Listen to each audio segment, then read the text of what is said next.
Hello नमस्कार, स्वागत है आप सभी का। मेरा नाम है शेखर गुप्ता और आप देख रहे हैं फिजिक्स संकल्पना। आज पढ़ने वाले हैं बच्चों संघट। संघट मतलब कि टक्कर, इंग्लिश में बोलते हैं कोलिजन। बच्चों इस कोलिजन को, इस संघट को पढ़ने के लिए हमें 2 से 3 वीडियो लगेंगे। उसके बाद एक वीडियो में हम पढ़ेंगे शक्ति और उसके बाद हमारा ये चैप्टर हो जाएगा खत्म।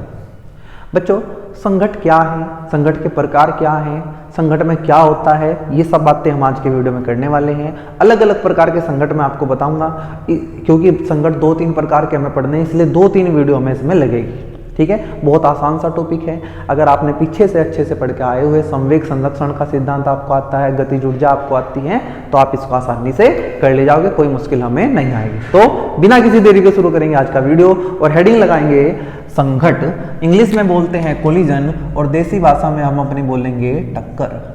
संघट इंग्लिश में बोलते हैं बच्चों कोलिजन।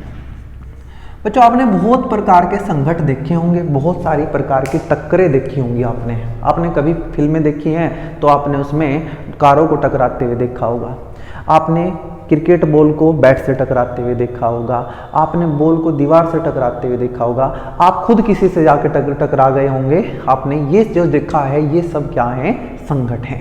फिजिक्स कहता है ये संघट है, लेकिन फिजिक्स कहता है कि रुको, इसके अलावा भी संघट कुछ है। जरूरी नहीं है कि 2 वस्तुएं आपस में जाके ऐसे टकराएं, मतलब उनका भौतिक संपर्क हो, फिजिकल कांटेक्ट हो, ऐसा जरूरी नहीं है। आप एक चुंबक लो, दूसरी चुंबक के पास लेके जाओ, आप देखोगे दूसरी चुंबक इस चुंबक के पास भागी आती है या दूसरी चुंबक इस चुंबक से दूर भागने लगती है। फिजिक्स कहता है ये भी संघट है, जबकि इसमें 2 वस्तुएं आपस में टकराई नहीं है, लेकिन ये भी एक प्रकार का संघट है। आप क्लास 12th में रदरफोर्ड का अल्फा कण परिकीर्णन प्रयोग पढ़ेंगे। उसमें जब अल्फा कण नाभिक की तरफ जाता है तो नाभिक और अल्फा कण के बीच में बल लगता है और अल्फा कण प्रतिकर्षित होकर दूसरी तरफ निकल जाता है। यह भी एक प्रकार का संघट है। मतलब फिजिक्स ये कहता है कि संघट के लिए 2 वस्तुओं का भौतिक संपर्क होना जरूरी नहीं है। हाँ, हम डेली लाइफ में यही कहते हैं कि जो चीजें टकरा गई हैं, टकराने का मतलब भौतिक संपर्क हुआ है, फिजिकल कांटेक्ट हुआ है। लेकिन फिजिक्स कहता है कि वो तो सही है, टकराओ कोई दिक्कत नहीं, लेकिन बिना संपर्क में आए भी वो संघट हो सकता है। ठीक है, मैंने आपको समझा दिया। अब आप हेडिंग लगाइए संघट, और इसमें जो मैं बोल रहा हूँ वो लिख लेना, फिर मैं उसको समझाऊंगा। संघट ये कहता है फिजिक्स के हिसाब से, जब 2 कण एक दूसरे के साथ अंतःक्रिया करके एक दूसरे के वेग, दिशा तथा उनकी गति को प्रभावित करते हैं तो इस प्रक्रिया को संघट कहते हैं। क्या कहते हैं? संघट कहते हैं। सुनना ध्यान से बच्चों। मान लीजिए मेरे पास एक बॉल A है और एक बॉल B है। यहाँ इसका वेग कुछ है, मैंने मान लिया इसका वेग u1 है, यहाँ इसका वेग u2 है। ये आपस में टकराए, टकराने के बाद क्या होगा बच्चों, इनका वेग आपस में कुछ बदल जाएगा। इसका u1 से कुछ और हो जाएगा, इसका u2 से कुछ और हो जाएगा। तो इसका मतलब इन्होंने एक दूसरे के वेग को प्रभावित किया है, दिशा को प्रभावित किया है, संवेग को प्रभावित किया है, गतिज ऊर्जा को प्रभावित किया है। इसलिए इस पूरी घटना को संघट कहते हैं। बस ये ध्यान रखो, संघट में क्या क्या प्रभावित होने वाला है। वेग बदलेगा, वेग बदलने से ही बच्चों संवेग बदलता है और वेग बदलने से ही हमारी गतिज ऊर्जा बदलती है। तो इसका मतलब संघट में जो 2 वस्तुएं, अकेली वस्तु संघट नहीं कर सकती, 2 वस्तुओं का होना जरूरी है। 2 बॉल आपस में टकराएंगी, एक बॉल बैट से टकराएगी, बॉल दीवार से टकराएंगी, 2 कार आपस में टकराएंगी, एक वस्तु संघट नहीं कर सकती। तो जो 2 वस्तुएं या 2 से ज्यादा वस्तुएं संघट करेंगी, वे एक दूसरे के ऊपर कुछ बल लगाकर आपस में एक दूसरे की गति को प्रभावित करेंगी, गतिज ऊर्जा को प्रभावित करेंगी, संवेग को प्रभावित करेंगी। इसी पूरी घटना को बच्चों संघट कहते हैं। आप इसको लिख लेना, ठीक है, नोट डाल के ये भी लिख लेना कि संघट के लिए 2 वस्तुओं का भौतिक संपर्क होना जरूरी नहीं है। बिना भौतिक संपर्क में आए, बिना टकराए भी 2 वस्तुएं एक दूसरे की गति को, संवेग को, गतिज ऊर्जा को, दिशा को प्रभावित कर सकती हैं, तब भी उसे संघट कहा जाएगा। क्लियर है बात? आपने कहा जी बिल्कुल क्लियर है। अब बच्चों इसको मैं हटा रहा हूं, आगे बढ़ते हैं। संघट की परिभाषा आपने लिख ली है, ये भी लिख लिया है कि बिना टक्कर के भी संघट हो सकता है। लेकिन बच्चों जो हमारे सिलेबस में बात करनी है हमें संघट की, उसमें आप हमेशा ये देखोगे कि दो वस्तुएं आपस में टकरा रही हैं ज्यादातर 99% केस में, और 11th में लगभग 100% केस आपको ऐसे मिलेंगे जिसमें आपको दो वस्तुएं सच में टकराती हुई दिखेंगी, तो फिर तो कोई दिक्कत है ही नहीं। लेकिन ये ध्यान रखें कि संघट होने के लिए दो वस्तुओं का भौतिक संपर्क होना बिल्कुल भी जरूरी नहीं है। आपने कहा जी बिल्कुल समझ आ गया। अब एक बात यहां से आगे बढ़ाते हैं बच्चों। बात यह है, पहली बात यह है कि जो सभी प्रकार के संघट हैं, दुनिया में जितने भी संघट हैं, सभी प्रकार के संघटों में, टक्करों में निकाय का संवेग संरक्षित रहता है। संवेग संरक्षित रहता है। पहली बात तो ये कि आपको निकाय समझ आ गया। जो बच्चे लगातार पढ़ रहे हैं उन्हें निकाय बताने की जरूरत नहीं है, क्योंकि यहाँ दो वस्तुएं आपस में टकरा रही हैं, संघट कर रही हैं, तो दोनों वस्तुओं को मिला के ही हम निकाय का निर्माण कहते हैं कि ये निकाय बन गया है। दूसरी बात, क्या आपको संवेग पता है? आप कहेंगे जी हमने पढ़ रखा है संवेग होता है P बराबर mv। क्या आपको संवेग संरक्षण का सिद्धांत भी आता है? हाँ, हमने गति के नियम में पढ़ा था कि अगर किसी निकाय पर लगने वाला कुल बल शून्य हो तो उस निकाय का संवेग संरक्षित रहता है। जितना पहले था उतना ही आज है, उतना ही कल होगा, चेंज नहीं होगा, संवेग संरक्षित रहेगा सभी प्रकार के संघटों में। मैं आपको आगे बताऊंगा कि संघट इतने प्रकार के होते हैं। तो आंखें बंद करके, दिमाग बंद करके हमेशा क्या लगाना है आपको? संवेग संरक्षण। आप कहोगे भैया कि संवेग संरक्षण तभी लगता है जब बाह्य बल शून्य हो। क्या जब दो बोल आपस में टकराएंगी तो क्या बाहर से कोई बल नहीं लग रहा है? मैं कहूंगा कि वैसे तो आइडियल केस लेंगे हम कि भाई एक बॉल बल्ले से टकराई, दो बॉल आपस में टकराई, बॉल दीवार से जाकर टकराई, तो हम ये मान लेंगे कि यहाँ वायु नहीं है, तो इसका मतलब वायु इस बॉल पर, इस दीवार पे कोई बल नहीं लगाएगी। लेकिन सच में तो होता है, जब बॉल बल्ले से टकराएगी तब भी आसपास वायु होगी। या ये मान लो दो बॉल आपस में टकरा रही है तो वे फर्श पे भी चल रही होंगी, तो वहां घर्षण होगा। तो बच्चों ध्यान ये रखेंगे कि अगर मान लो, वैसे तो हम ये मान लेंगे कि बाहर से कोई बल नहीं लग रहा है, हम घर्षण को भी हटा देंगे, हम वायु को भी हटा देंगे, तो हम मान लेंगे कि बाहर से कोई बल नहीं लग रहा है, तब संवेग संरक्षण आसानी से हम लगा देंगे। लेकिन किसी के दिमाग में डाउट हो तो मैं बता दूं कि मान लो अगर बाह्य बल है भी, तो बच्चों ये टक्कर इतनी तेजी से होती है, संघट इतनी तेज प्रक्रिया है कि इस दौरान जो बाह्य बल लग रहे हैं उनका प्रभाव बहुत कम होता है, और हम ये मान लेते हैं कि बाह्य बल कोई प्रभाव डाल ही नहीं रहे हैं या बिल्कुल नगण्य प्रभाव है। और जब उनका प्रभाव ही शून्य है तो हम संवेग संरक्षण लगा सकते हैं। तो एक चीज और लिखना नोट डाल के कि संघट की प्रक्रिया एक तीव्र प्रक्रिया है, जिसमें यदि कोई बाह्य बल कार्य कर भी रहा है निकाय पर तो उसका प्रभाव नगण्य होता है, जिसके कारण हम हर प्रकार के संघट में संवेग संरक्षण का सिद्धांत लगा सकते हैं। संवेग संरक्षण का सिद्धांत ये कहता है कि जितना संवेग पहले है उतना ही संवेग बाद में होगा। पहले कब? टकराने से पहले। बाद में कब? टकराने के बाद। लेकिन एक और बात बता दूं कि टकराने के दौरान जिस टाइम टक्कर हो रही है उस टाइम भी निकाय का संवेग संरक्षित है। आपने कहा ठीक है भैया, ये बात समझ आ गई कि कैसा भी संघट हो उसमें हम संवेग संरक्षण लगाएंगे। ठीक है, मैंने कहा किसका संवेग संरक्षित रहेगा? आपने कहा निकाय का। मैंने कहा निकाय क्या होता है? आपने कहा उन सबको मिला के जो टक्कर कर रही हैं, दो बॉल हैं तो दो बॉल आपस में मिलकर निकाय बनाएंगी, एक बॉल है एक बैट है मिलकर निकाय बनाएंगी, एक बॉल है दीवार है मिलकर निकाय बनाएगी। मैंने कहा निकाय का संवेग संरक्षित रहेगा। मैंने कहा कि पहली बॉल है, ये बॉल गई इधर से दूसरी बॉल से टकराई, क्या पहली बॉल का संवेग संरक्षित रहेगा? मैंने कहा नहीं, पहली बॉल का संवेग संरक्षित रहे ये जरूरी नहीं है। अलग अलग बॉल जो हैं उनका संवेग बदल सकता है, लेकिन निकाय का संवेग नहीं बदलेगा। मान लो निकाय में दो बॉल हैं आपस में टकराई, क्या इसका संवेग उतना ही रहेगा जितना पहले था? ना, बदल सकता है। क्या दूसरी बॉल का संवेग उतना ही रहेगा? मैंने कहा नहीं, संवेग बदल सकता है अलग अलग बॉल का, लेकिन पूरे निकाय का संवेग नहीं बदलेगा। दिमाग में बिल्कुल डाउट क्लियर करके चलना है कि निकाय के अंदर की वस्तुओं के संवेग संरक्षित हो या ना हो हमें नहीं पता, हो भी सकता है नहीं भी हो सकते हैं, लेकिन निकाय का, पूरे निकाय का संवेग हमेशा संरक्षित रहेगा। ये बात आप लिख लेना बच्चों, ठीक है? मैंने कहा ठीक है। आगे बात बढ़ाते हैं, ये हमने लिख लिया। अब बात करते हैं बच्चों गतिज ऊर्जा की। पहली देखो पूरे संकट में ना दो चीजें चलेंगी, पहला संवेग, दूसरा गतिज ऊर्जा, बस दो ही चीज हैं, संवेग और गतिज ऊर्जा। मैंने कहा संकट कैसा भी हो संवेग हमेशा संरक्षित रहेगा। संवेग संरक्षण का सिद्धांत लगाएंगे किसके ऊपर, निकाय के ऊपर। निकाय का संवेग नहीं बदलेगा। बात कर लेते हैं गतिज ऊर्जा की। बच्चों जब संकट होगा तो निकाय की गतिज ऊर्जा, पूरी बात निकाय की करनी है, अलग अलग बॉडी की नहीं बात करनी, एक बॉल की बात नहीं करेंगे, दूसरी बॉल की बात नहीं करेंगे, पूरे निकाय की बात करेंगे। मैंने कहा जब भी संकट होगा निकाय की गतिज ऊर्जा बदल भी सकती है, वो भी रह सकती है जो पहले थी, हो सकता है कम हो जाए, हो सकता है ज़्यादा हो जाए। हाँ, गतिज ऊर्जा ज़्यादा भी हो सकती है। इसी गतिज ऊर्जा के आधार पे हम संकट को अलग अलग रूप में बांटते हैं, अलग अलग प्रकार में बांटते हैं। मैंने क्या कहा कि संकट कैसा भी हो संवेग हमेशा संरक्षित रहेगा, किसका, निकाय का।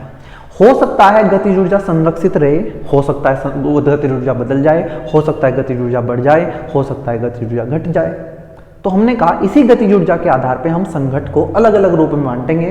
तो बच्चों एक ही लाइन अपने आप लिख लेना कि संकट के दौरान निकाय की गतिज ऊर्जा संरक्षित रह भी सकती है और नहीं भी रह सकती है, घट भी सकती है, बढ़ भी सकती है। और इसी के आधार पे बच्चों हम क्या बनाएंगे, संकट के प्रकार। तो मैं यहाँ हेडिंग लगा रहा हूं संकट के प्रकार, ठीक है, टाइप्स ऑफ कोलिजन। बच्चों वैसे तो ये कहा जाता है कि संकट दो प्रकार के, प्रत्यास्थी संकट और अप्रत्यास्थी संकट, लेकिन मैं आपको कहूंगा कि हम संकट 4 प्रकार के पढ़ेंगे। कितने प्रकार के पढ़ेंगे, 4 के। हमारे सिलेबस में 3 हैं, चौथा हम नहीं पढ़ेंगे, बस नाम बता के हम उसको खत्म कर देंगे। पहला होता है बच्चों प्रत्यास्थी संकट। इनका सबका मतलब आपको बताता चलूंगा मैं। प्रत्यास्थी संकट इस इंग्लिश में बोलते हैं बच्चों इलास्टिक कोलिजन, इलास्टिक कोलिजन। आपने कहा ठीक है। दूसरा, मैंने कहा दूसरा होता है अप्रत्यास्थी, अप्रत्यास्थी संकट। आपने कहा ठीक है।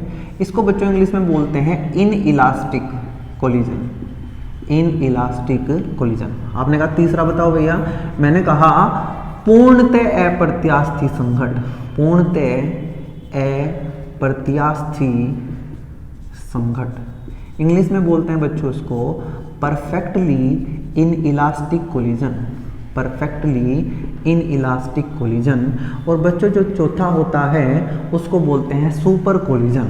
क्या बोलते हैं, सुपर कोलिजन। मैं इंग्लिश में ही नाम लिख रहा हूँ, हिंदी में मेरे ध्यान नहीं आ रहा है तो मैंने इसको लिख दिया सुपर कोलिजन। अब इनके मतलब की बात कर लेते हैं कि चारों का मतलब क्या है और चारों में फर्क क्या है। पहली बात ये कि संकट कैसा भी हो हमेशा संवेग संरक्षित रहेगा। इसका मतलब यहाँ भी संवेग संरक्षित होगा, यहाँ भी संवेग संरक्षित होगा, यहाँ भी संवेग संरक्षित होगा, यहाँ भी संवेग संरक्षित होगा। किसका, निकाय का। बात आती है गतिज ऊर्जा की। अगर निकाय की गतिज ऊर्जा संरक्षित रही, टक्कर से पहले जितनी गतिज ऊर्जा थी उतनी ही बाद में रही, तो हम कहेंगे कि जो संकट हो रहा है वो प्रत्यास्थी संकट है। तो हमने कहा निकाय की गतिज ऊर्जा संरक्षित रहती है, संरक्षित रहती है। बात निकाय की करनी है, अलग अलग बॉडी की बात नहीं करेंगे, रहती है। मतलब टक्कर से पहले जितनी गतिज ऊर्जा थी के इनिशियल उतनी ही टक्कर के बाद रहेगी। टक्कर के दौरान क्या होगा उसकी बात मैं अभी नहीं कर रहा हूं, ठीक है। फिर से बार बार बताता चलता हूं, संकट कैसा भी हो संवेग हमेशा संरक्षित रहने वाला है। टक्कर से पहले भी उतना ही संवेग होगा, टक्कर के बाद भी उतना ही संवेग होगा, टक्कर के दौरान भी उतना ही होगा, ठीक है। अब हमने कहा लेकिन गतिज ऊर्जा की बात अलग अलग है।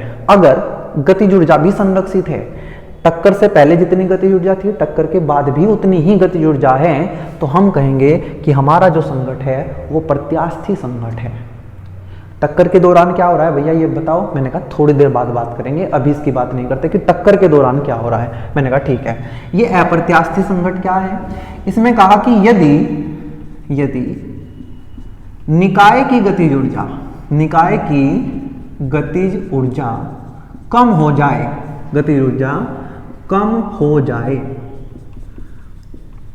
तो ऐसे संकट को अप्रत्यास्थी संघट कहते हैं। लिख लेना, यदि निकाय की गतिज ऊर्जा कम हो जाए तो इस प्रकार के संघट को अप्रत्यास्थी संघट कहते हैं। यदि निकाय की गतिज ऊर्जा संरक्षित रहती है, इस प्रकार के संघट को प्रत्यास्थी संघट कहते हैं। मतलब यहाँ गतिज ऊर्जा की हानि होगी।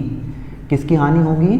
गतिज ऊर्जा की हानि होगी। गतिज ऊर्जा की हानि मतलब पहले ज़्यादा थी, पहले मतलब इनिशियल ज़्यादा थी और बाद में गतिज ऊर्जा कम हो गई। कहाँ गई है?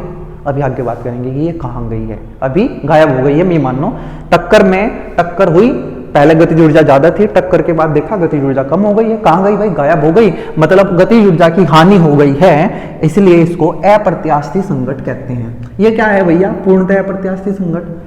मैंने कहा है तो ये भी अप्रत्यास्थी, लेकिन ये पूर्णतः अप्रत्यास्थी है। मतलब इसमें गतिज ऊर्जा की हानि अधिकतम होगी। गतिज ऊर्जा की हानि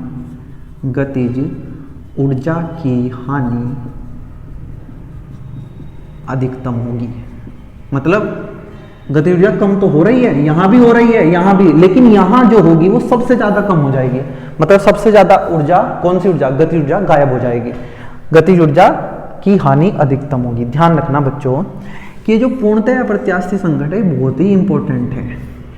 काटा में लगा दिया, इसका मतलब ये नहीं है कि ये कुछ और कर दिया मैंने कहा ये इंपॉर्टेंट है। क्या होता है इसमें टक्कर के बाद दोनों वस्तुएं चिपक के चलती हैं। ये है ये वाला, इसमें वस्तु टकराएंगे, टकरा के अलग हो जाएंगे, कोई हानि नहीं होगी ऊर्जा की। इसमें दो वस्तुएं टकराएंगे, अलग हो जाएंगी, ऊर्जा की हानि होगी। लेकिन इस तीसरे वाले में दो वस्तुएं टकराएंगी और फिर दोनों जुड़ जाएंगी, उसके बाद ये कभी अलग नहीं होंगी। इसलिए हम कहते हैं कि ये पूर्णतः अप्रत्यास्थी संघट है और यहाँ गतिज ऊर्जा की हानि अधिकतम है। ठीक है, लास्ट वाले पे पहुंचते हैं जिसको हम सुपर कोलिजन बोलते हैं। बच्चों इस प्रकार के संघट में गतिज ऊर्जा बढ़ जाती है। ये है अजब चीज, गतिज ऊर्जा बढ़ जाती है। ये हमारे सिलेबस में नहीं है, लेकिन यहाँ के जो न्यूमेरिकल है वे हम करेंगे। इसका कोई डेरिवेशन नहीं करेंगे, बस हम न्यूमेरिकल पे पहुंचेंगे सीधे, इसके इन्हीं कॉन्सेप्ट से हो जाएगा। गतिज ऊर्जा बढ़ गई, हाँ अजीब बात है। आपने बम वाले क्वेश्चन पढ़े होंगे कि एक बम है, फट गया, 2 हिस्से हो गए, बम है, फट गया, 3 हिस्से हो गए। वो जो फटने वाली चीजें हो रही हैं वो क्या है? सुपर कोलिजन है। बम रखा हुआ था, शून्य गतिज ऊर्जा है, रखा फटा, तो हमने कहा यहाँ देखो टुकड़ों के पास गतिज ऊर्जा आ गई है। मतलब पहले बम रखा हुआ था, गतिज ऊर्जा शून्य थी, बम फटने के बाद गतिज ऊर्जा बढ़ गई है, इसलिए इसको सुपर कोलिजन कहते हैं। ठीक है, हमने कहा ये 4 प्रकार के संघट हैं बच्चों। पहला प्रत्यास्थी संघट, दूसरा अप्रत्यास्थी संघट, तीसरा पूर्णतः अप्रत्यास्थी संघट, चौथा सुपर कोलिजन। मतलब जो भी हम इसको हिंदी में बोल सकते हैं, मेरे ध्यान नहीं आ रहा तो आप इसको कर लेंगे। संघट कैसा भी हो, संवेग हमेशा संरक्षित होगा। अप्रत्यास्थी संघट में गतिज ऊर्जा घट जाएगी, पूर्णतः अप्रत्यास्थी संघट में गतिज ऊर्जा सबसे ज्यादा घट जाएगी, और जो पहले वाला है प्रत्यास्थी संघट उसमें गतिज ऊर्जा घटेगी नहीं, जितनी पहले थी उतनी ही बाद में रहेगी। अभी हमने संघट के दौरान की कोई बात नहीं की है, अब वहीं बढ़ते हैं और बात करेंगे बच्चों संघट के दौरान की बात। ठीक है, चलिए इसे हटा रहा हूं।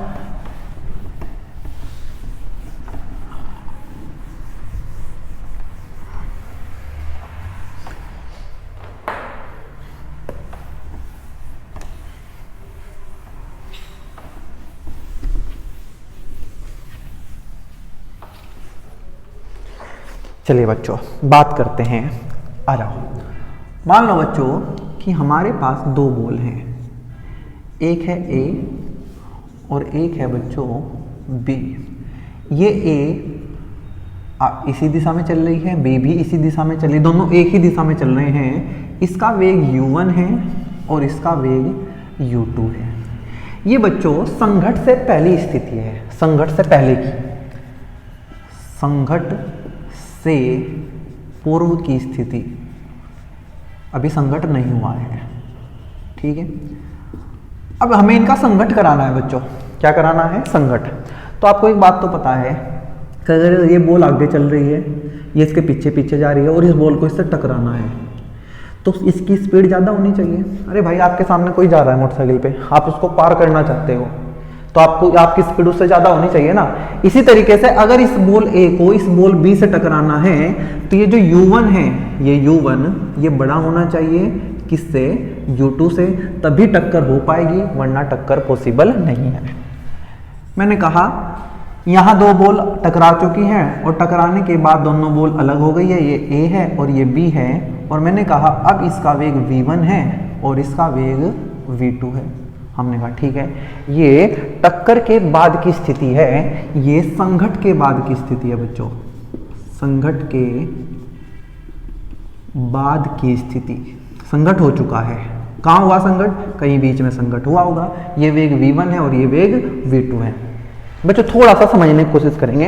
ये दो बॉल है, एक बॉल ऐसे चल रही है, एक बॉल ऐसे चल रही है, इसने इसको जाके टक्कर मारी, ये आगे चलने लगी, ये इसके पीछे पीछे। आप कह सकते हो कि भैया क्या आपका टकरा के पीछे आ जाए? कोई दिक्कत नहीं है, आ सकती है। अगर ये हमने आगे मारना है और सच में ये पीछे गई है, तो जब हम v1 निकाल लेंगे वो माइनस आ जाएगा, मतलब दिशा विपरीत पता चल जाएगी हमें। उसकी टेंशन मतलब कहीं भी जा सकती हैं। अभी मान के चल रहे हैं कि टक्कर के बाद ये ऐसे जा रही है।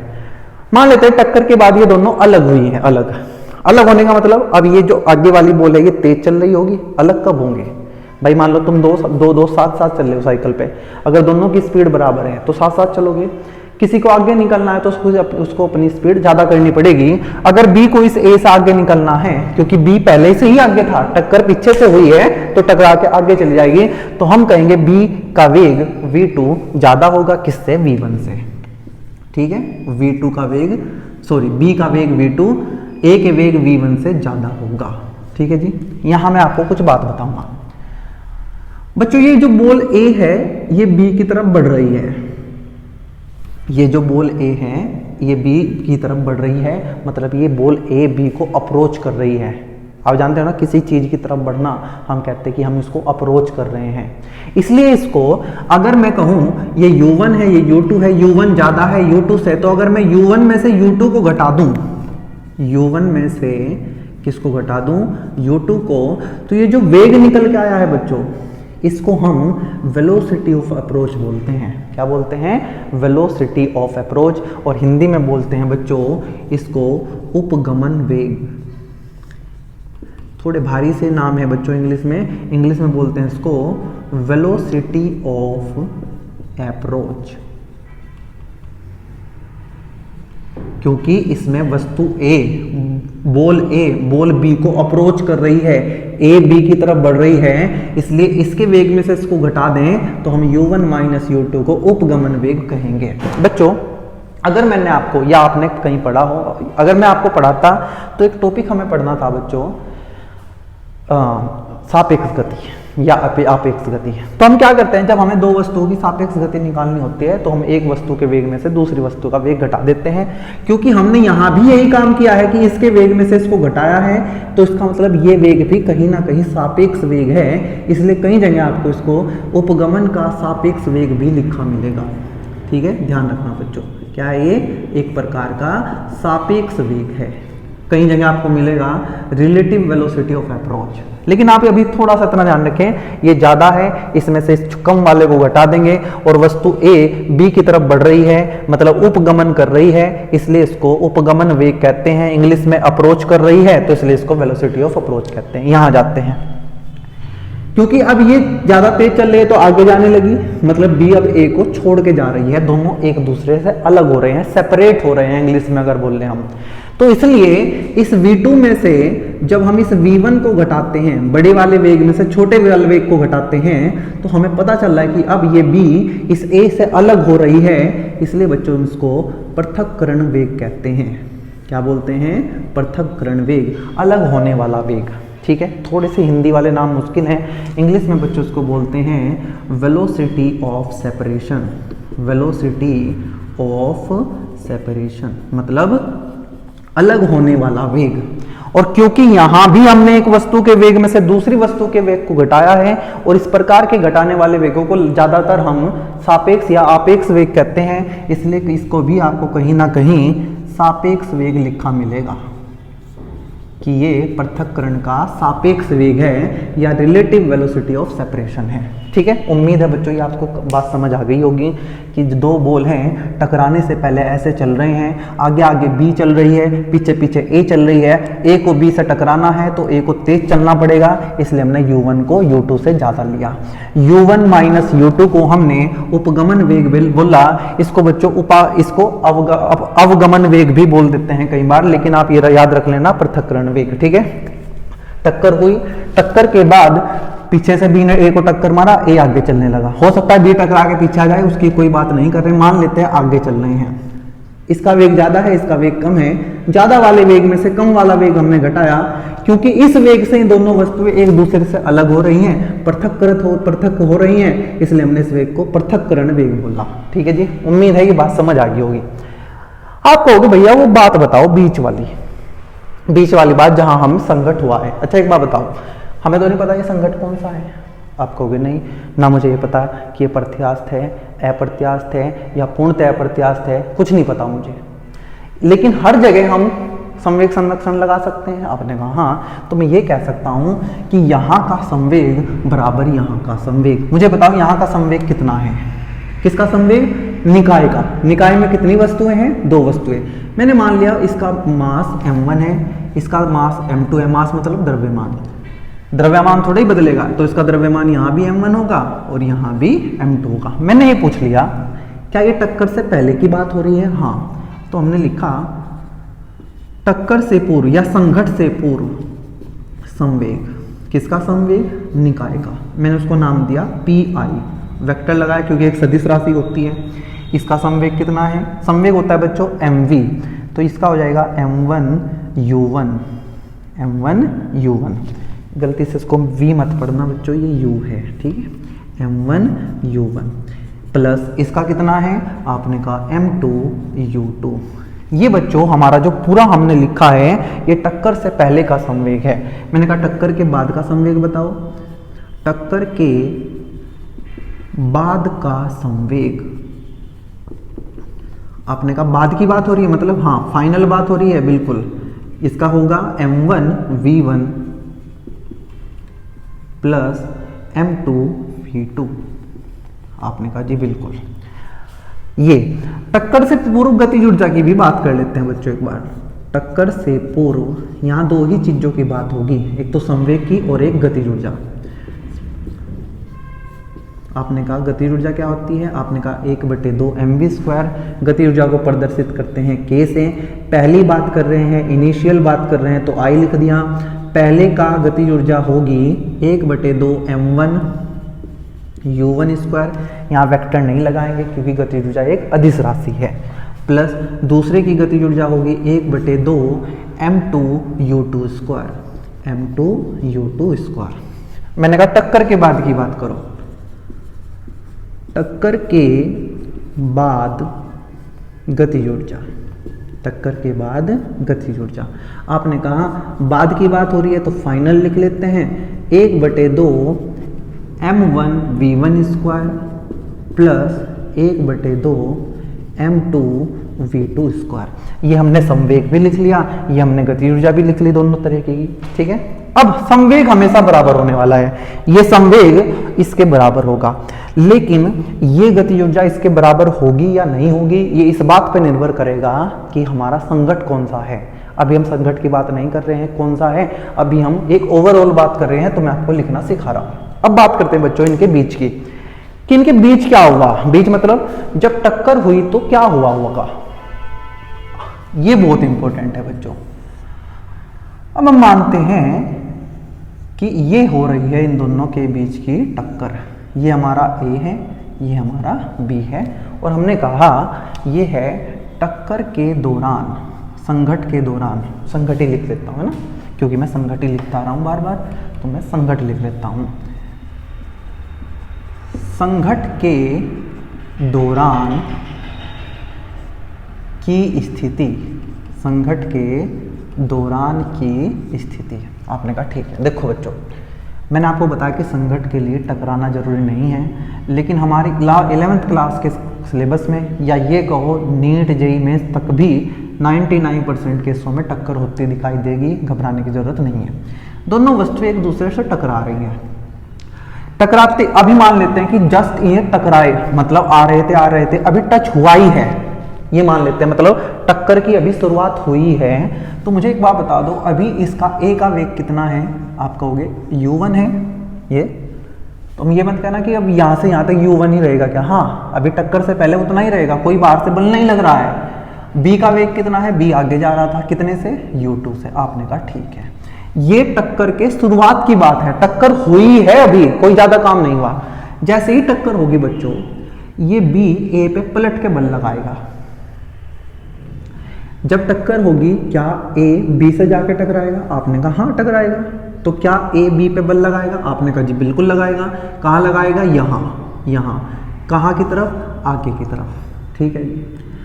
जैसे ही b को पता चला कि भाई a ने मुझ पे पीछे टक्कर किया है, तो क्रिया प्रतिक्रिया के नियम से b भी a पे बल लगाएगा। कहाँ? पीछे की तरफ से। और लगेगा कहाँ? जहां दोनों एक दूसरे को टच कर रही है, ऐसे। ठीक है, आपको कंफ्यूजन ना हो इसलिए मैं यहाँ ना बना के इनको यहाँ बना के दिखाया मैंने। ठीक है, कि ये बल a ने b पे लगाया, ये वाला b पे लगाया है, किसने लगाया? a ने। ये बल किस पे लगा हुआ है? a पे। किसने लगाया? b पे। लेकिन सच में ये बल यहाँ लग रहे हैं बच्चों। मैंने मान लिया ये n है, ये n है। आप कहोगे n क्यों माना? क्योंकि बच्चों ये अभिलंब प्रतिक्रिया का बल है। आपको बताया था कि जब दो सरफेस आपस में कांटेक्ट में आते हैं तो वे एक दूसरे पे बल लगाते हैं, तो ये अभिलंब प्रतिक्रिया का बल है। अब आप ध्यान से देखना बच्चों, ध्यान से। अब आप b को भूल जाओ, b को। आप a पे ध्यान दो। a चल किस तरफ रहा है? आपने कहा a तो आगे चल रहा है। मैंने कहा a पे बल किस तरफ है? मैंने कहा पीछे है, या आपने कहा कि पीछे है। मैंने कहा अच्छा त्वरण कहाँ होगा? आपने कहा भैया जिस तरफ बल होता है उस तरफ त्वरण होता है, बल पीछे लग रहा है तो त्वरण पीछे होगा।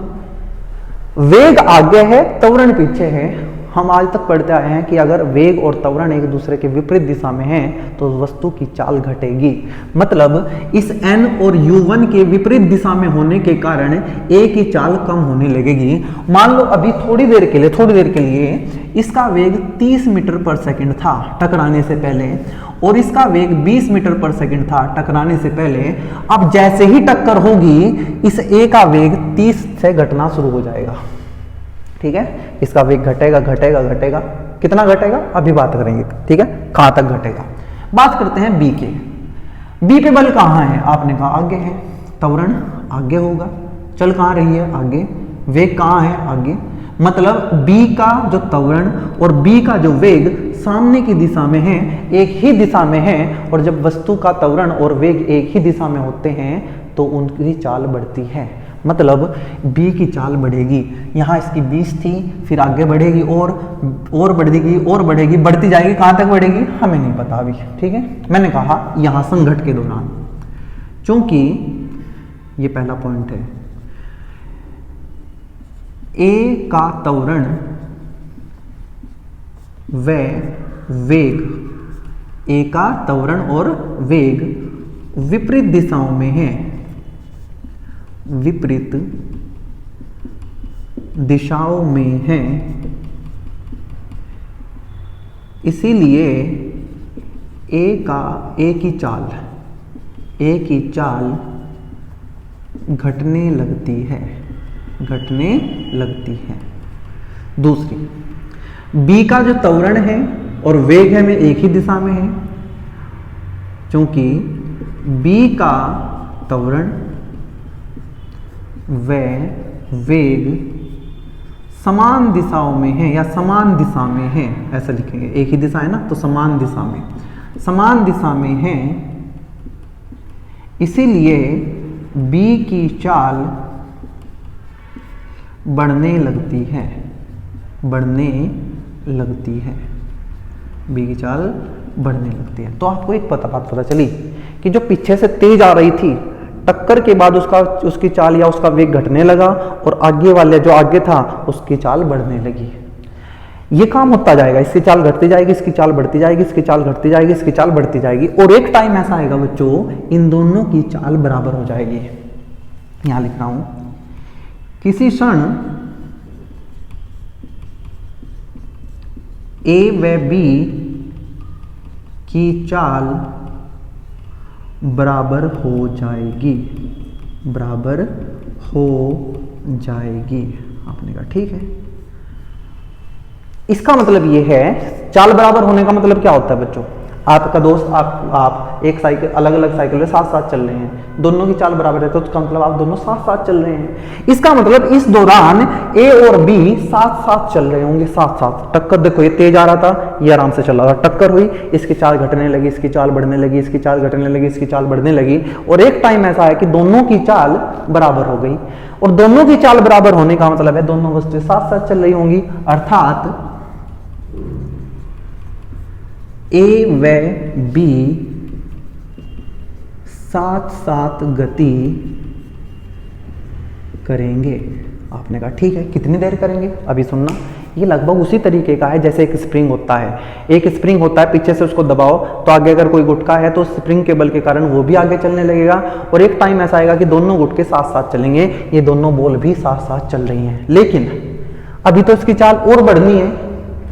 अगर ये दोनों अलग ना हो, अलग होते हैं तब, अगर दोनों साथ में चिपक गए हैं तो फिर तो दोनों की चाल उतनी रहेगी, फिर आगे और घटने बढ़ने की बात नहीं होगी। लेकिन और वो कौन सा संकट हो जाएगा जिसमें दोनों चिपक जाएंगे? पूर्णतः अप्रत्यास्थी। लेकिन हम तो अभी जनरल बात कर रहे हैं। मान लेते हैं कि अब दोनों को अलग होना है। अलग होने का मतलब क्या है कि भाई आगे वाली वस्तु को ज्यादा तेज चलना पड़ेगा, पीछे वाली वस्तु को आराम से चलना पड़ेगा, तभी तो अलग हो पाएंगे। मतलब इसके बाद भी जो बी है उसकी चाल और बढ़ेगी और ए की चाल और घटेगी, या ये कहिए अगर उसकी उतनी भी रह गई लेकिन सामने वाले की तो बढ़ रही है, और सामने वाला जो बढ़ेगा तो आगे निकल जाएगा। ठीक है, इसके बाद मैं लिखवाऊंगा नहीं, आप इतनी बात समझ लेंगे कि इसके बाद बी की चाल और बढ़ने के कारण बी ए से दूर चला जाएगा और ये स्थिति आ जाएगी बच्चों। ठीक है, उम्मीद है आपको समझ आ गया होगा। ये संघट से पहले की स्थिति है, ये संघट के दौरान की स्थिति है, और ये संघट के बाद की स्थिति है। ठीक है, अब बात करते हैं क्या यहाँ संवेग अगर 10 है तो क्या यहाँ संवेग 10 ही होगा? आपने कहा यहाँ संवेग कितना होगा? 10 होगा। संवेग हमेशा संरक्षित रहता है। अपने नोट्स में कहीं लिखना कि किसी भी प्रकार के किसी भी प्रकार के संघट में संवेग संघट से पूर्व, संघट के दौरान और संघट के बाद हमेशा संरक्षित रहता है, बदलता नहीं है। अगर यहाँ संवेग 20 है, यहाँ भी संवेग 20 होगा, यहाँ भी संवेग 20 होगा। किसका संवेग? निकाय का। क्या अलग अलग वस्तुओं का संवेग भी उतना ही है जितना है? नहीं। देखो यहाँ इसका वेग 30 था तो वेग इसका घट गया है, तो मैं ये कहूंगा कि ए का संवेग तो घट रहा है। ए का संवेग कहाँ संरक्षित है? बी का संवेग, बी की चाल कम थी, बी की चाल बढ़ रही है, बी की चाल बढ़ रही है तो बी का संवेग भी बढ़ रहा होगा। तो अलग अलग वस्तुओं का संवेग बदल रहा है लेकिन निकाय का संवेग नहीं बदल रहा है बच्चों। ठीक है, आते हैं गति ऊर्जा के ऊपर। यहां गति ऊर्जा थी, आपने कहा हाँ इतनी है, 1/2 m1 u1 square plus 1/2 m2 u2 square. यहां क्या हुआ है? यहां की बात बाद में करेंगे, अब यहां जाते हैं इस पे, इसके बाद इस पे पहुंचते हैं हम। मैंने कहा बच्चों जब दो वस्तुएं आपस में टकराएंगी तो आपको थोड़ा सा महसूस करना, फील करना कि जब दो वस्तुएं आपस में टकराएंगी, मान लो ये रबड़ की बॉल हैं, तो क्या टकराने पे ये एक दूसरे को दबाएंगी? आपने कहा हाँ, मतलब जैसे अभी ये तो अभी तो टक्कर की शुरुआत है। मैं थोड़ा सा ऊपर आपको समझाता हूं यहाँ कि अगर टक्कर के थोड़ी देर बाद की बात करें, थोड़ी देर बाद, संघट के थोड़ी देर बाद, संघट के थोड़ी देर बाद, तो आपको कुछ ऐसा दिखाई देगा कि जो पहली बॉल है ए वो कुछ ऐसे होगी और जो दूसरी बॉल है बी वो कुछ ऐसे होगी। मतलब दोनों का रूप बिगड़ गया है। इसको बच्चों विरूपण बोलते हैं। क्या बोलते हैं? विरूपण। रूप बिगड़ जाना क्या हो गया है? विरूपण हो गया है। किसने किया भाई ये विरूपण? दोनों बॉल ने एक दूसरे के ऊपर बल लगाकर एक दूसरे के रूप को बिगाड़ दिया है। और मैंने आपको बताया था कि जब वस्तुओं की संरचना बदलती है, वस्तुओं की स्थिति बदलती है, तो उनके अंदर कुछ ऊर्जा संरक्षित हो जाती है। मतलब जैसे ही ए ने बी के ऊपर बल लगाया, बी ने ए के ऊपर बल लगाया, तो ए और बी दोनों का विरूपण हो गया। दोनों की जो संरचना थी, जो दोनों की बनावट थी, वो बदलाव हो गई। मतलब यहाँ कुछ ऊर्जा संचित हो गई है जिसको हमने स्थितिज ऊर्जा बोला था। कौन सी स्थितिज ऊर्जा? प्रत्यास्थ स्थितिज ऊर्जा। कहाँ से आई भाई ये प्रत्यास्थ स्थितिज ऊर्जा?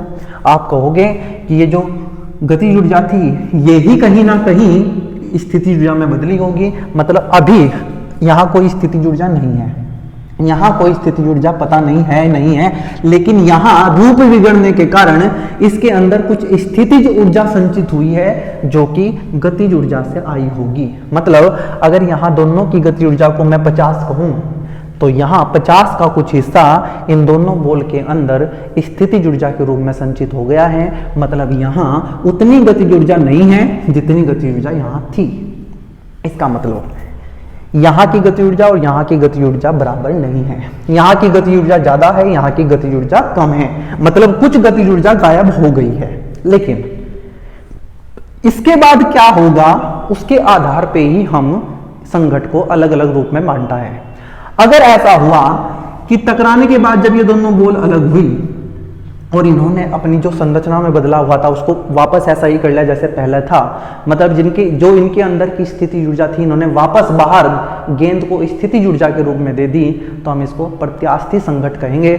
मान लो यहाँ 50 जूल ऊर्जा थी गति ऊर्जा, उसमें से 10 इनके अंदर चली गई तो गति ऊर्जा कितनी बची 40।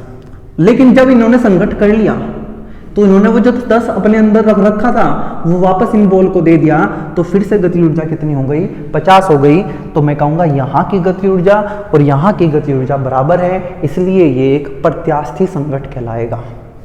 फिर यहाँ की गति ऊर्जा फिर भी बराबर नहीं है, कम है, क्योंकि वो गति ऊर्जा इनके अंदर विरूपण के कारण स्थिति ऊर्जा में बदल गई है। आपने कहा ठीक है समझ आ गया। मैंने कहा अगर इन्होंने अपना जो रूप बदला था उसके कारण जो इन्होंने अपने पास स्थिति ऊर्जा रखी हुई है इन्होंने सारी की सारी वापस ना की, तो तब हम कहेंगे कि ये एक प्रत्यास्थी संघट नहीं है, ये एक अप्रत्यास्थी संघट है। मतलब यहाँ 50 थी, यहाँ इन्होंने 10 अपने अंदर रख ली तो यहाँ 40 बची। वापस करते टाइम 10 में से 5 इन्होंने अपने पास वापस रख लिया तो यहाँ गति ऊर्जा 45 है। यहाँ 50 थी, यहाँ 40 है, यहाँ 45 है। गति ऊर्जा का कुछ ह्रास हुआ है, हानि हुई है, इसलिए हम कहेंगे ये एक अप्रत्यास्थी संघट है।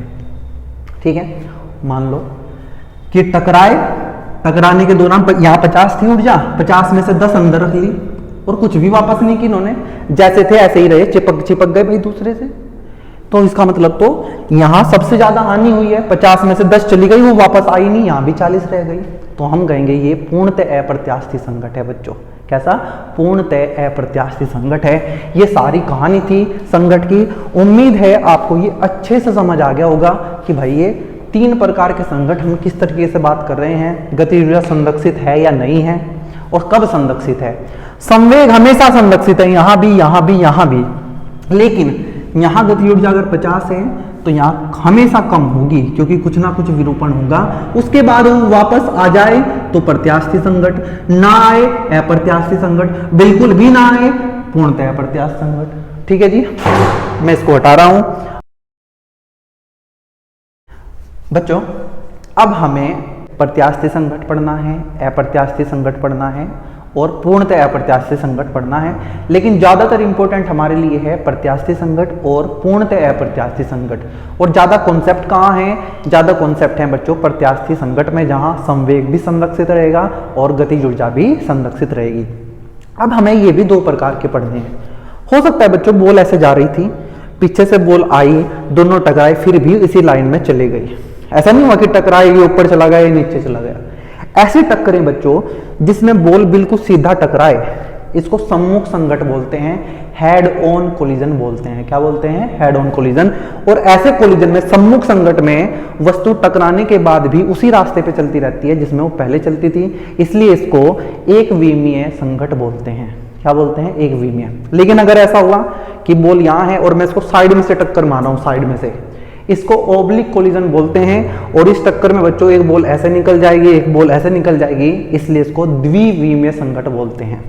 आज हमारा जो टॉपिक है, पहला टॉपिक जो होगा बच्चों अब अलग से, वो होगा हमारा एक विमीय, 1 डायमेंशनल प्रत्यास्थी संघट। एक विमीय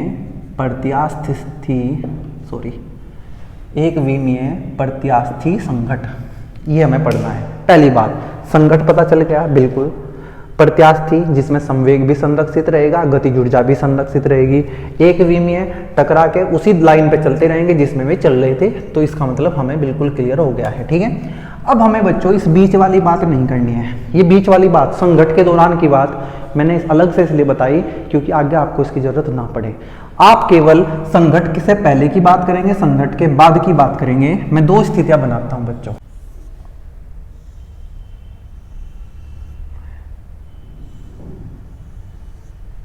ठीक है बच्चों, ये A है, ये B है, ये चल रहा है U1 वेग से और ये B चल रही है U2 वेग से, और ये हमारे संघट से पूर्व की स्थिति है। लिखता चलता हूं मैं, ठीक है। संघट से पूर्व की स्थिति, आपने कहा ठीक है, संघट से पूर्व की स्थिति। मान लीजिए इसका द्रव्यमान m1 है, इसका द्रव्यमान m2 है। संघट हो चुका है। संघट के दौरान की स्थिति की बात मैं नहीं करूंगा, वो हमने डिटेल में बात कर ली है। संघट के बाद A, संघट के बाद ये B, और अब इसका वेग है v1 और इसका वेग है v2। द्रव्यमान नहीं बदलेंगे, तो हमने कहा इसका द्रव्यमान m1 ही होगा, इसका द्रव्यमान m2 ही होगा, और ये संघट के बाद की स्थिति है, संघट के बाद की स्थिति। ठीक है, अब हमें ज़्यादा टाइम नहीं लगना, अब चीज़ों को तेज़ी से हम करेंगे बच्चों। मुझे पता है कि एक विमीय प्रत्यास्थी संघट है, मतलब हमारा संवेग संरक्षित रहेगा।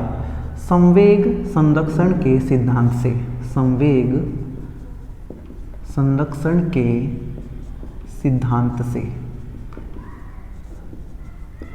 संघट कैसा भी हो, संवेग संरक्षण हमेशा रहेगा। आपने कहा जी बिल्कुल। लिखो फिर, क्या कहता है, टक्कर से पहले का संवेग बराबर टक्कर के बाद का संवेग। वेक्टर लगा के चल रहा हूँ, ना भी लगाओ तो कोई दिक्कत नहीं, क्योंकि एक ही दिशा में ये हो रहा है, वेक्टर लगाने की जरूरत है भी नहीं, लेकिन मैं लगा रहा हूँ, ठीक है। आपने कहा यहाँ इसका संवेग है m1 u1 प्लस इसका संवेग है m2 u2 बराबर, ये पहला संवेग है। बाद का संवेग टक्कर के बाद का बताओ, m1 v1 plus m2 v2। आपने कहा जी बिल्कुल। अच्छा बच्चों, हमेशा जरूरी थोड़ी है कि दो वस्तुएं ऐसे ही चल रही हो सकता है एक वस्तु इधर से आ रही हो, एक वस्तु इधर से आ रही हो। तब क्या करोगे, तब बच्चों एक काम करना, इस दिशा को धनात्मक ले लेना, इस दिशा को ऋणात्मक ले लेना, क्योंकि अभी इसी में चल रही है तो दोनों को मैं प्लस लिख रहा हूँ। लेकिन अगर ये ऐसे चलेगी तो उसको प्लस लिख लूंगा, ये ऐसे चलेगी तो उसको माइनस लिख लूंगा, मतलब दिशाओं को हम विपरीत कर लेंगे अगर क्वेश्चन ऐसा आया। लेकिन कॉन्सेप्ट ये रहेगा। अब बच्चों क्या है, क्योंकि एक ही दिशा में चल रही है तो मैं यहाँ से वेक्टर हटा देता हूँ, क्योंकि मुझे वेक्टर की जरूरत अभी नहीं है, ठीक है। आपने कहा ठीक है। अब आप एक काम करो, इसको इधर ले आओ, ये m1 u1 इधर आ गया, m1 v1 ये वहीं रहा, m2 v2 ये उधर गया, m2 u2। कोई बच्चा वेक्टर लगा करना चाहता तो वेक्टर लगा कर लेना। m1 कॉमन लो, यहाँ बचा u1 minus v1, u1 minus v1, एक मिनट, हाँ, और ये m2 कॉमन आ गया यहाँ से, और ये आ जाएगा v2 माइनस u2। इसको हम बोलेंगे समीकरण नंबर 1। इसमें कोई दिक्कत नहीं है बच्चों, बहुत आसानी से मैंने लिखा है। यहाँ का संवेग बराबर यहाँ का संवेग, m1 वालों को एक तरफ ले लिया, ये है m1 u1 minus m1 v1, m1 common लिया, u1 minus v1, m2 common लिया, तो यहाँ बचा v2 और इधर से आया माइनस u2, ठीक है। अब लगाएंगे बच्चों हम गतिज ऊर्जा का संरक्षण, गतिज ऊर्जा संरक्षण, क्योंकि कौन सा संघट है, ध्यान से देखो, प्रत्यास्थी संघट है तो गतिज ऊर्जा भी संरक्षित रहेगी। कब, टक्कर से पहले टक्कर के बाद। टक्कर के दौरान ऊर्जा गायब हो जाएगी, आपको पता है, इसलिए हमने कहा के इनिशियल बराबर के फाइनल। यहाँ वेक्टर लगाने की बिल्कुल कोशिश ना करें, क्योंकि एक अदिश राशि है। टक्कर से पहले 1/2 m1 u1 square, 1/2 m2 u2 square बराबर, टक्कर के बाद है 1/2 m1 v1 square plus 1/2 m2 v2 square. थोड़ा सा ऐसा कर देता हूँ, कभी आप इसको u समझ लो, ये v है। 1/2 1/2 1/2 1/2 कैंसिल हो गया। m1 वालों को एक तरफ लाएंगे, यह है m1 u1 स्क्वायर, ये इधर से आएगा, माइनस m1 v1 स्क्वायर बराबर, ये यहीं रहा, m2 v2 स्क्वायर।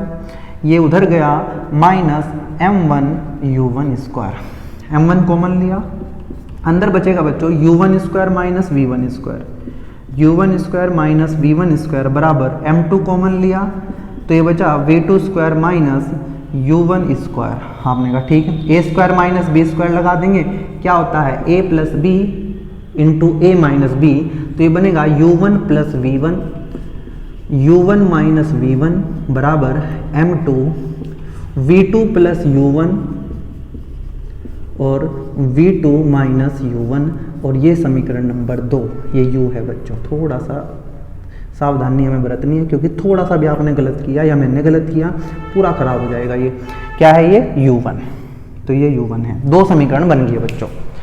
समीकरण 2 को 1 से भाग करो, समीकरण 2 को भाग करो समीकरण 1 से। आपके मन में चल रहा वो कर क्या रहे हैं, अभी मैं आपको बताऊंगा कि हम क्या कर रहे हैं बच्चों, ठीक है। जैसे ही हमने भाग किया, इस हिस्से को इससे भाग करेंगे तो m1 से m1 चला जाएगा, u1 माइनस v1 से u1 माइनस v1 चला जाएगा, बचेगा u1 plus v1, u1 plus v1 बराबर, इस वाले हिस्से को यहां से भाग करेंगे तो m2 से m2 जाएगा, v2 माइनस u2 से v2 माइनस u, ये देखो वही तो बात है, जहां थोड़ी सी गलती होगी हम गलत कर देंगे भाई चीजों को। यहां से ये m1 u1 उधर गया, m2 u2, मुझे हाँ गलत कर दिया, मुझे ऐसा करना था m1 वाले इधर रखने थे, m2 वाले उधर ले जाने थे, तो m2 वहीं रहा था, हाँ तो ये m2 उधर जाएगा तो ये m2 होगा, ये गलत कर दिया भाई मैंने, ठीक है। यहाँ थोड़ा सा सावधानी रखनी पड़ेगी, m2 u2 square, m2 u2 square, जैसे ही m2 कॉमन आएगा तो ये बचेगा v2 u2 स्क्वायर, और यह जाएगा v2 प्लस u2 और v2 माइनस u2, ठीक है जी, ये आया। थोड़ा सा ध्यान रखना पड़ेगा, जैसे ही हमने इसको डिवाइड किया m2 से m2 को, v2 माइनस u2 ये गया तो यहाँ बचा v2 प्लस u2, क्या बचा v2 plus u2, v2 plus u2। अब ये ध्यान से अगर देखें तो मैं ये ऐसा कर सकता हूँ u1 माइनस u2 और v2 माइनस v1। आप कहोगे ये क्या किया, मैंने कहा भाई मैं u2 को इधर ले आया, v1 को उधर ले आया। और अगर आप ध्यान से देखो तो ये मैंने आपको क्या बताया था कि ये बड़ा वेग है, ये छोटा वेग है, इसमें से इसको घटा देंगे तो इस वेग को हमने क्या बोला था, उपगमन वेग, क्या बोला था, उपगमन वेग, और इसको हमने बोला था बच्चों पृथक्करण वेग। जब v2 में से v1 को घटाया था तो हमने कहा था इसको पृथक्करण वेग। आप इसको ध्यान रखेंगे, ये बड़ा इंपॉर्टेंट है बच्चों। अगर आप इसके न्यूमेरिकल करोगे और ये चीजें आपको ध्यान रह गई, एक तो बस आपको ये रखना है कि संवेग संरक्षण कैसे लगाएंगे, इसकी जरूरत नहीं पड़ेगी न्यूमेरिकल करते हुए, सिर्फ इसकी जरूरत पड़ेगी और इसकी जरूरत पड़ेगी, देख लेना। अभी वैसे फॉर्मूला भी निकालेंगे लेकिन वो फॉर्मूला लंबा चौड़ा है तो मैं कहूँगा कि उसको याद करने की जरूरत नहीं है, निकाल लेंगे जरूर हमने कहा कि आपको बस ध्यान ये रखना है कि अगर संघट प्रत्यास्थी है तो जो आपका उपगमन वेग होता है वो पृथक्करण वेग के बराबर होता है, या ये कहो यहाँ के बड़े में से इसको छोटे को घटाओ और यहाँ के बड़े में से इसको छोटे को घटाओ, दोनों को बराबर कर दो। अगर कौन सा संघट है, प्रत्यास्थी संघट, ये हमारा आ गया u1 माइनस u2 बराबर v2 माइनस v1। बच्चों न्यूमेरिकल आज मैं नहीं करा रहा हूँ, वरना न्यूमेरिकल यहीं से करने शुरू करते, वीडियो पहले ही लंबा हो गया है और न्यूमेरिकल के बाद अगर जो मैं कराने लगा तो लगभग 2 घंटे का वीडियो हो जाएगा। इसलिए आज की वीडियो में न्यूमेरिकल ना करके हम सीधा न्यूमेरिकल वो अपना फॉर्मूला निकालने की कोशिश करते हैं। आप कह रहे हो भैया कर क्या रहे हैं, आपने संवेग संरक्षण का सिद्धांत लगा दिया, आपने गतिज ऊर्जा का संरक्षण लगा दिया, दोनों को भाग करके ये भी निकाल दिया, है क्या। तो बच्चों मैं आपको बता दूं कि हमारे पास न्यूमेरिकल ऐसे आएंगे कि एक वस्तु ये है, एक वस्तु ये है, इसका वेग इतना है, इसका वेग इतना है, इसका द्रव्यमान इतना है, इसका द्रव्यमान इतना। आप संघट के बाद के वेग निकाल लो, मतलब मुझे v1 निकालना है और v2 निकालना है, 2 समीकरणों की सहायता से। एक ये आ गया है और एक ये है तो ये भी, लेकिन इसकी जरूरत नहीं पड़ेगी, इसकी और इसकी जरूरत पड़ेगी, और हम v1 और v2 निकालना चाहते हैं। तो मैंने क्या किया बच्चों, यहाँ से मैं चाहता हूँ कि पहले मैं v1 निकाल लूँ। अगर मुझे v1 निकालना है तो मुझे v2 को हटाना पड़ेगा, तो मैं यहाँ से v2 का मान निकाल देता हूँ। यहाँ से कितना आ जाएगा v2, आप कहोगे u1 माइनस u2 और इधर से आएगा प्लस v1, ठीक है, ये आ गया यहाँ से, और ये मान हम यहाँ लिखेंगे समीकरण 1 में। समीकरण 1 में रखने पर, समीकरण 1 में रखने पर आपने कहा रख दिया। तो कैसे रखा, आ जाओ m1, ध्यान से देखो, u1 minus v1, u1 minus v1 बराबर m2, आपने कहा ठीक m2, अंदर है बच्चों v2 माइनस u2, तो पहले v2 कर ले, यहाँ या जाएगा v2 की जगह, एक मिनट बच्चों, बहुत ही ध्यान से करना है, गलत नहीं करना हमें, बस ये इस v2 का मान रखेंगे यहाँ, v2 का मान है u1 minus u2 plus v1, ये हमने v2 का मान रखा है, साथ में है माइनस u2, तो यहाँ जाएगा minus u2, m1 u1 minus v1 और यहाँ जाएगा m2 u1 plus v1 minus u2 2u2, आपने कहा ठीक है, मुझे v1 चाहिए इसलिए गुणा कर लो अंदर, इसकी गुणा करेंगे अंदर बच्चों, ये आ जाएगा m1 u1 minus m1 v1, यहाँ गुणा करेंगे m2 u1 plus m2 v1 minus 2m2 u2, 2m2 u2, क्या निकालना है, v1 निकालना है, तो v1 वालों को एक तरफ इकट्ठा कर लो, ये v1 वाला है, इसको इधर ही रखो। मैंने कहा उधर कौन है m2 v1, इधर माइनस है, उधर जाके हो जाएगा प्लस m1 v1, बहुत ध्यान से देखना बच्चों, आपको इसको इतनी कैलकुलेशन आपको खुद भी आनी चाहिए कि मैं इसको इधर लेके गया हूँ। अब ये दो चीजें मैंने यहाँ लिख दी, ये यही रहा कितना m1 u1, बाकी चीजें इधर आएंगी, यह आ जाएगा माइनस m2 u1, ये इधर आएगा तो प्लस हो जाएगा 2m2 u2, यहाँ से v1 कॉमन लिया, अंदर बचा m1 plus m2, m1 plus m2। अब ध्यान दो, यहाँ m1 u1 है, m1 u1 माइनस, मैं अगर कहूँ कि ऐसा कर लेते हैं u1 को कॉमन ले लेते हैं, यहाँ u1 को थोड़ा अच्छा फॉर्मूला बनाने के लिए, ध्यान दो एग्जाम में ये डिराइव करने के लिए आएगा तो ये करना पड़ेगा, लेकिन याद जो मैं कहूँ उसकी मैं ट्रिक बता दूंगा कैसे याद रखेंगे। इसको u1 को कॉमन लिया, यहाँ बचा m1 minus m2, m1 minus m2 plus 2m2 u2, ठीक है, दिख रहा है क्या, एक मिनट में चेक कर लूँ भाई, हाँ बिल्कुल दिख रहा है, अभी तो बहुत जगह है, थोड़ा सा मैं इसको हटा रहा हूँ बस यहाँ से, आपने ये तो नोट कर ही लिया होगा।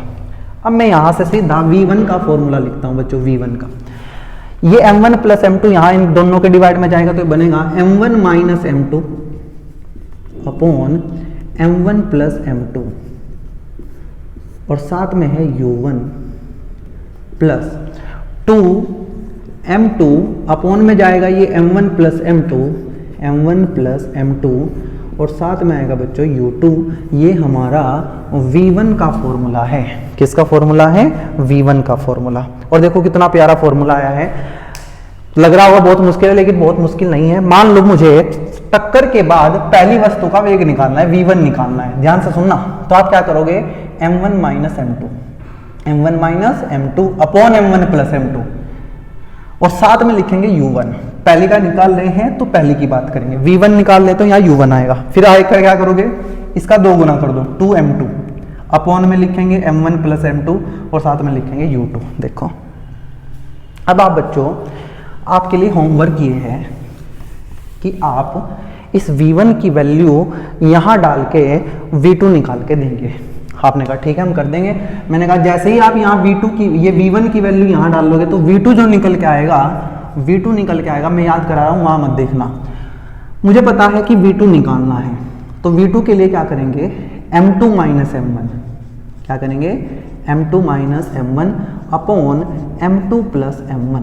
आपने कहा ठीक है, जैसे मुझे v1 निकालना था, तो मैंने किया था m1 minus m2 upon m1 plus m2। अब मुझे v2 निकालना है तो मैंने किया m2 minus m1 upon m2 plus m1, और मुझे क्योंकि v2 निकालना है तो बात करूंगा u2 की, प्लस यहाँ मैंने क्या किया था 2 गुना किया था m2 का, यहाँ 2 गुना करेंगे m1 का और नीचे आएगा m1 प्लस m2 और ये m1 है तो यहाँ आएगा u1। ठीक है, यहाँ आया था u2। आप देख रहे हो कितना प्यारा फॉर्मूला है। इसको डिराइव करने की जरूरत तो है नहीं, सीधा लिख सकते हैं, लेकिन आप जरूर करना, मेरी सलाह से आप इसको डिराइव करना। इस v1 का मान यहाँ डाल के आप v2 का मान निकालना, ठीक है। ये दो फॉर्मूले आपको याद करने हैं बच्चों। न्यूमेरिकल करते हुए इनकी बिल्कुल ज़रूरत नहीं पड़ेगी, लेकिन मैं फिर भी चाहूँगा कि आप इनको याद करें, ठीक है। करेंगे आप। क्या निकाला हमने? संघट के बाद दोनों वस्तुओं का वेग। इसको हटा रहा हूँ बच्चों मैं अब। 10 मिनट और लगेंगे और 10 मिनट में हम ये इस कॉन्सेप्ट को ख़त्म करके आगे बढ़ेंगे भाई, ठीक है। मतलब वीडियो ख़त्म करेंगे आज की, और फिर नेक्स्ट वीडियो में न्यूमेरिकल करेंगे इसके, और साथ में एक प्रकार का संघट और पढ़ लेंगे जो भी हमारे पास टाइम होगा।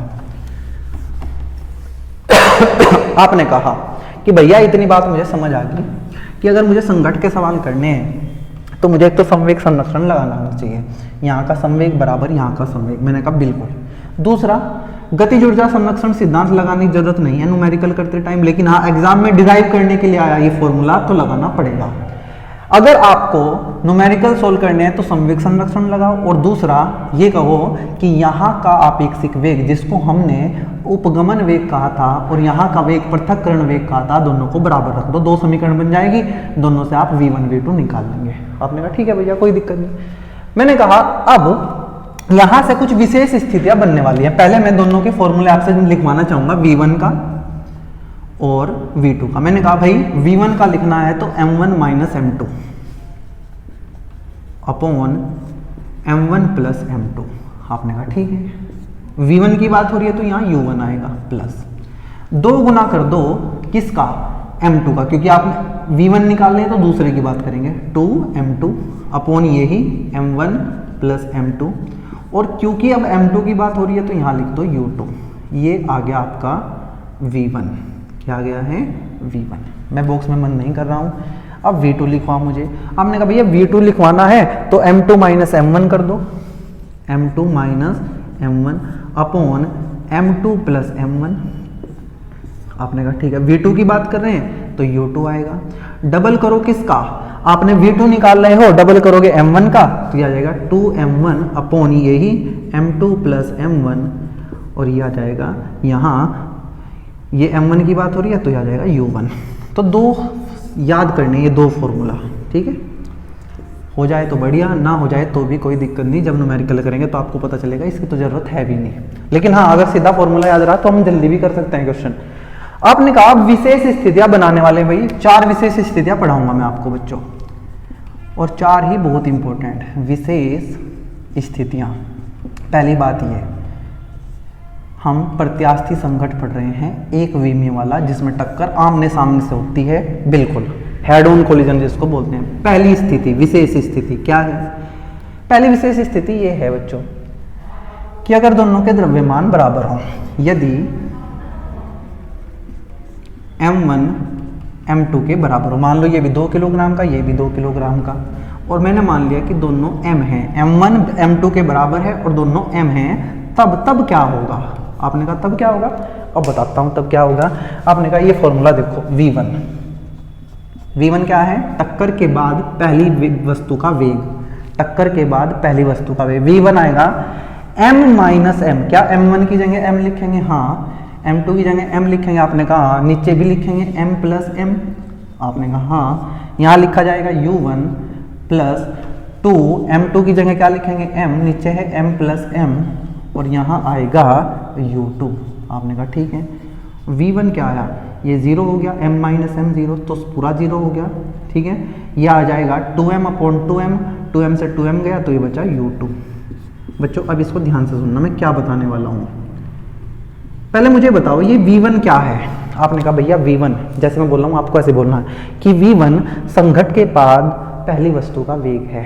v1 संघट के बाद पहली वस्तु का वेग है। ये u2 क्या है? संघट से पहले दूसरी वस्तु का वेग। अच्छा ये क्या अजब चीज हुई। मान लेते हैं कि ये थोड़ी देर के लिए 10 है और ये 5 है। अब मुझे बताना v1 कितना हुआ होगा? u2 के बराबर। v1 हो गया u2, मतलब ये हो गया 5, ठीक है। मतलब जो वेग टक्कर से पहले दूसरी का था, टक्कर के बाद वो पहली का हो गया। आपने कहा अच्छा, तथा V2 बताना। V2 आपने कहा जैसे ही मैं V2 करूंगा m माइनस एम, ये सारा जीरो हो जाएगा, ये 2m अपॉन 2m हो जाएगा, तो ये बचेगा U1। तो मैंने अब शॉर्ट में लिख दिया कि V2 हो जाएगा U1। V2 कौन है? V2 ये है, और U1 कितना है? 10। मतलब बच्चों अजब बात हुई क्या, अगर दो वस्तुएं, याद रखना है, अगर दो वस्तुएं समान द्रव्यमान की किसी वेग से चल रही हैं, ये 10 से ये 5 से टकराएगी, तो पहले जिसका 10 था उसका 5 हो जाएगा, और जिसका पहले 5 था उसका 10 हो जाएगा। मतलब वस्तुओं के वेग इंटरचेंज हो गए हैं। इंटरचेंज का मतलब उन्होंने अदला बदली कर ली है कि भाई ए तेरा वेग 10 है तो अब मैं 10 से चलूंगा। ए ने कहा बी को, बी भाई तेरा वेग पहले 5 था, अब मैं 5 से चलूंगा। मतलब प्रत्यास्थी संघट में समान द्रव्यमान की वस्तुएं वेगों को क्या कर लेती हैं? इंटरचेंज कर लेती हैं, अदला बदली कर लेते हैं। आप लिख लेना, ठीक है। इसका 10 था, अब इसका 5 था, टक्कर के बाद पलट गया है, इसका 5 हो गया, इसका 10 हो गया। ये पहली स्थिति है, ठीक है। इसी की एक स्थिति और बना लेते हैं इसकी। यदि m1 बराबर है m2 के और m है, लेकिन जो दूसरी वस्तु है वो b किस में है? b विराम में है, b विराम में। और b में विराम में होने का मतलब टक्कर से पहले की बात हो रही है। जो U2 है वो U2 कितना है? 0। अब मैं इसको हटा रहा हूं क्योंकि तो हमें समझाने के लिए लिखा था, ठीक है। दोनों का द्रव्यमान बराबर है और एक वस्तु विराम में है। तो ध्यान से देखना, इस कॉन्सेप्ट से भी कर लेता हूं कि अदला बदली होगी। ये कहेगा कि भाई मैं चल रहा हूं 10 से, तू है विराम में, ऐसा कर अब मैं विराम में आ जाता हूं, तू चल। ए कह रहा है कि तू विराम में है, मैं चल रहा हूं, तो टक्कर के बाद तू चलेगा, मैं विराम में आऊंगा। मतलब ये आ जाएगा 0 और ये हो जाएगा 10। चाहे आप फॉर्मूला से करके देख लो, क्योंकि U2 0 है। U2 0 होने से ये पूरा 0 हो जाएगा। दोनों का द्रव्यमान बराबर है तो ये पूरा 0 हो जाएगा, तो V1 आ जाएगा 0। V1 कितना आ गया? 0। देखो V1 0 इस फॉर्मूला से किया, क्योंकि U2 0 है तो ये पूरा 0 हो जाएगा, और 2m अपॉन 2m 1 हो जाएगा, और ये बचेगा U1। मतलब जो V2 है, V2 वो U1 से चलेगा। और ये तो मैंने इसी कॉन्सेप्ट से लिख दिया कि बराबर द्रव्यमान, याद रखना, प्रत्यास्थी संघट हो, द्रव्यमान बराबर हो, तो वेगों की अदला बदली हो जाएगी। ए अपना वेग बी को दे देगी, बी अपना वेग ए को दे देगी। ये दो कंडीशन हो गई हैं, ठीक है। चलते हैं विशेष स्थिति 3। तीसरी विशेष स्थिति है बच्चों हमारे सामने, और ये है मजेदार। मजेदार क्या है कि हमें कहा गया है कि जो ये ए है ये बहुत हल्की वस्तु है, और जो बी है ये बहुत भारी वस्तु है। स्थिति नंबर 3, यदि एक हल्की वस्तु, यहां हम मान लेते हैं कि वो ए है, ए बहुत भारी वस्तु बी, ये क्या है? बी बहुत भारी वस्तु है, और ये भारी वस्तु विराम में है। एक बहुत हल्की वस्तु विराम में बहुत भारी वस्तु से टकराती है। अब सुनना बच्चों, टकराती है, इनका मतलब समझते चलो। इसने कहा कि ए बहुत हल्की है, मतलब ए का द्रव्यमान कम है, मतलब जो m1 है ना वो बहुत कम है बी के द्रव्यमान से। बी का द्रव्यमान है m2। ये कुछ इस तरीके से है जैसे सामने एक दीवार है, दीवार बहुत भारी है, या मान लो, ऐसा मान लो कि सामने एक ट्रक खड़ा हुआ है और पीछे साइकिल आ रही है। साइकिल हल्की है, ट्रक सामने खड़ा है, तो क्या होगा टक्कर होने पे? देखते हैं।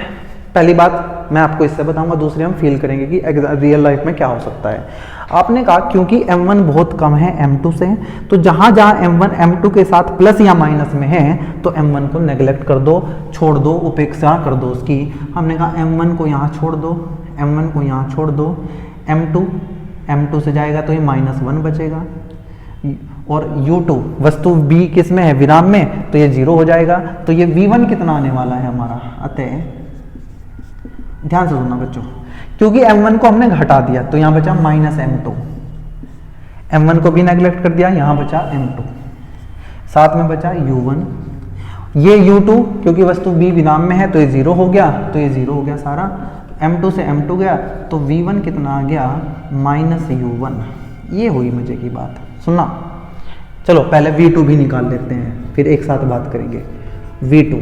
V2 के साथ क्या होगा क्योंकि u2 कितना है, 0 है, b का वेग कितना है, b का वेग u2 0 है, तो ये सारा 0 हो गया। हमने किसको नेग्लेक्ट कर दिया है, m1 को नेग्लेक्ट कर दिया। किसको, m1 को। m1 बहुत छोटा है, m1 बहुत छोटा होने से यहाँ इसको नेग्लेक्ट कर देंगे, और ये बहुत छोटा है, लगभग शून्य के बराबर है, तो ये पूरा भी शून्य हो जाएगा। तो v2 कितने रहेगा, शून्य, लगभग, एग्जैक्ट नहीं, हल्का बहुत फर्क पड़ेगा, ठीक है। ऐसा नहीं कि बिल्कुल 0 है, कुछ ना कुछ है, लेकिन है तो बहुत छोटा। अब मतलब समझो, मतलब देखो, सामने एक ट्रक खड़ा है, इधर से साइकिल गई, तो मुझे बताना सोच के, साइकिल जब ट्रक से टकराएगी तो क्या ट्रक पे कोई फर्क पड़ेगा? आपने कहा भाई ट्रक पहले भी विराम में था, ट्रक अब भी विराम में है, ये ट्रक है, पहले विराम में था, अब भी लगभग, हाँ हल्का सा हिलेगा, थोड़ा बहुत हिलने का मतलब लगभग, ठीक है, लेकिन रहेगा विराम में, ट्रक पे कोई फर्क नहीं पड़ेगा। लेकिन साइकिल के साथ क्या होगा, साइकिल टक्कर मारेगी और पीछे आ जाएगी। यही तो कह रहा है कि जो v1 है, टक्कर के बाद का वेग, इसको हटा रहा हूं, ये पिछले वाले था, वो माइनस दिशा में, मतलब माइनस क्या है, विपरीत दिशा है। पहले साइकिल ऐसे जा रही थी, टकराई तो वापस आ गई, कितने वेग से, उतने ही वेग से जितना पहले था।